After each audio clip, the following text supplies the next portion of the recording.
क्या सरकार वरिष्ठ नागरिकों के खिलाफ है या उनको मिलने वाली सुविधाओं के खिलाफ है? दरअसल मैं ये बात इसलिए कह रहा हूं कि एक वीडियो बहुत जगह वायरल हो रहा है जिसमें प्रधानमंत्री कह रहे हैं कि वरिष्ठ नागरिकों को रेलवे में ये सुविधाएं हैं। अब वो वीडियो को देखकर बहुत सारे वरिष्ठ नागरिक जो है जब रेलवे में रिजर्वेशन के लिए जाते हैं तो मालूम पड़ता है कि उनको किसी प्रकार की उस तरह की छूट नहीं है जिस तरह की छूट प्रचारित की जा रही है।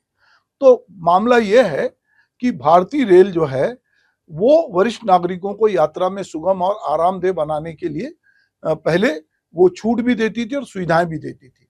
पर मार्च 2020 में जब कोरोना आया था तो उसके बाद किराए में जो छूट थी 50% की, वो छूट खत्म कर दी गई। उम्मीद थी कि बाद में ये बहाल हो जाएगी, पर ये बहाल नहीं हुई। और मगर ये वीडियो जरूर लोगों के बीच जा रहा है और लोगों को लगता है कि सरकार इसमें छूट दे रही है। इसी तरह जो विमान कंपनियां हैं वहां पर भी वरिष्ठ नागरिकों को उस तरह की कोई छूट नहीं है। हमने जो लोग इसके एजेंट हैं जो टिकटें बुक करते हैं उनसे भी बात की, तो चाहे सरकारी एजेंसी रही हो अब जो कि प्राइवेट हाथों में टाटा में जा रही है या इंडिगो हो, उसमें आपको 400-500 रुपए की छूट वरिष्ठ नागरिक है यदि 60 साल से ऊपर के हैं तो मिल सकती है, पर कोई 50% की छूट नहीं है। तो रेलवे में आपको छूट क्या है या क्या सुविधा है? आपको बर्थ जो है, जब आप बर्थ के लिए अप्लाई करते हैं तो आपको नीचे की बर्थ, अगर आपने सही समय अप्लाई किया है और अपनी एज और अपना आधार कार्ड और सब रखा है, तो आपको नीचे की बर्थ उपलब्धता के आधार पर मिल सकती है। आप जा रहे हैं तो आपको व्हील चेयर मिल सकती है।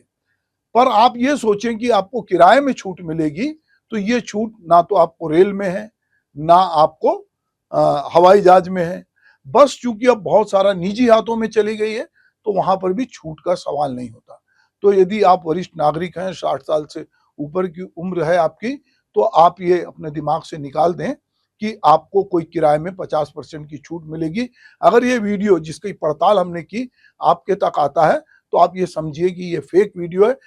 सरकार कोविड यानी 2020 मार्च के पहले 60 साल से अधिक आयु वर्ग के पुरुषों और ट्रांसजेंडर नागरिकों को, पुरुष महिला को, वरिष्ठ नागरिक को 40% और 58 साल से अधिक आयु की महिलाओं को 50% किराए में छूट देती थी। यह छूट मेल, एक्सप्रेस, राजधानी, शताब्दी, तुरंतो सभी में ट्रेनों में लागू थी।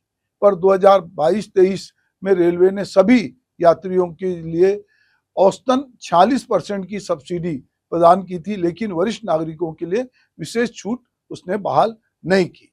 अब जैसा मैंने कहा कि कह रहे हैं लोग कि स्लीपर क्लास के लिए ये छूट हो सकती है, पर अभी तक ये छूट नहीं मिली है।